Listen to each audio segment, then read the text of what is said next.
এবার প্রথমে কি ডিপার্টমেন্ট আছে? কৃষি, যেখানে প্রধানমন্ত্রী কিষাণ সম্মান নিধি বা পিএম কিষাণে আপনারা আবেদন করতে পারবেন। কিষাণ ক্রেডিট কার্ড, মাটির স্বাস্থ্য কার্ড এবং কৃষি পরিকাঠামো তহবিল, এই 4টে জিনিসে কিন্তু আবেদন করা যাবে। এখানে কিন্তু কোথাও কৃষক বন্ধুর কথা বলা নেই, এবং ইংরাজি যে পিডিএফটা আছে সেখানেও কিন্তু কৃষক বন্ধুর কথা কিন্তু বলা নেই। তার মানে বোঝা যাচ্ছে কৃষক বন্ধু কিন্তু বন্ধ হচ্ছে, তার বদলে শুধুমাত্র পিএম কিষাণ প্রকল্প বা এই একটা প্রকল্পই চলবে, কৃষক বন্ধু কিন্তু আর চলবে না। এবার 22শে জুন যে বাজেট আছে সেখানে যদি আলাদা করে ঘোষণা করা হয় সেটা তো পরের কথা, কিন্তু এই মুহূর্তে যে ক্যাম্প হবে সেখানে কিন্তু আবেদন করা যাচ্ছে না। তারপর আর কি আছে? তপশিলি জাতি কল্যাণে কি কি বৃত্তিতে আবেদন করা যাবে। এখানে দেখা যাচ্ছে প্রি ম্যাট্রিক এবং পোস্ট ম্যাট্রিক বৃত্তি মানে স্কলারশিপ, তার সাথে আছে শিক্ষাশ্রী, মেধাশ্রী এবং তপশিলি বন্ধু মানে এসসি স্কলারশিপ, ওবিসি স্কলারশিপ এবং তপশিলি বন্ধু স্কলারশিপ, এগুলোতেও আবেদন করা যাবে। ফাইন্যান্স সেকশনে কি কি আছে? প্রধানমন্ত্রী জনধন যোজনা, প্রধানমন্ত্রী জীবন জ্যোতি বীমা যোজনা, যেগুলো আগেই হতো, ব্যাংক থেকে অনেক সময় করিয়ে দেওয়া হয়, সুরক্ষা বীমা যোজনা এবং অটল পেনশন যোজনা। মৎস্য চাষী যারা আছেন তাদের মধ্যে প্রধানমন্ত্রী মৎস্য কিষাণ সমৃদ্ধি সাহ যোজনা, এটা আছে, এটা নতুন আবেদন করতে পারবেন। ফুড অ্যান্ড সাপ্লাইয়ের মধ্যে আছে প্রধানমন্ত্রী গরিব কল্যাণ অন্ন যোজনা, যেটা রেশন কার্ড আবেদন করতে পারবেন এই স্কিম থেকে।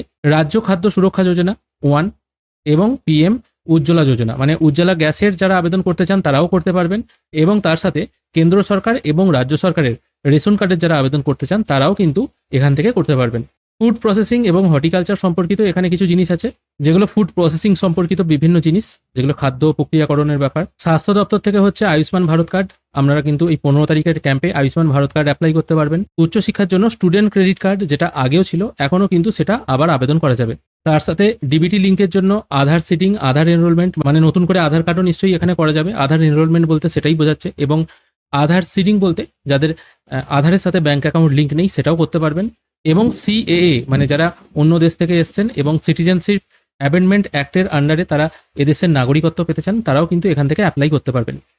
লেবারের আন্ডারে কি কি আছে? ই শ্রম কার্ডের জন্য আপনারা আবেদন করতে পারবেন। মানধন যোজনা, মাইগ্রেন্ট ওয়ার্কার ওয়েলফেয়ার স্কিম, এখানেও কিন্তু আপনারা আবেদন করতে পারবেন। এবার চলে আসছি ল্যান্ডে। দেখুন, প্রথমে এগ্রিকালচারে তো আমরা কোনো কৃষক বন্ধু দেখতে পেলাম না।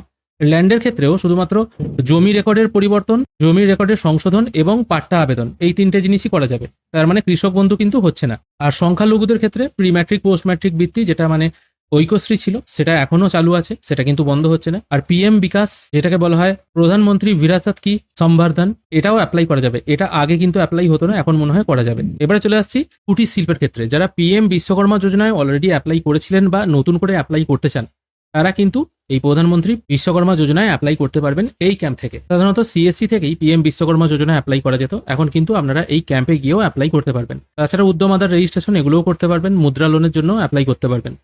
বিদ্যুৎ দপ্তরের থেকে এখানে একটি প্রকল্প দেওয়া হচ্ছে, সেটা হচ্ছে প্রধানমন্ত্রী সূর্যঘর। এই নিয়ে আমি অলরেডি একটা ভিডিও করেছিলাম 2 বছর আগে।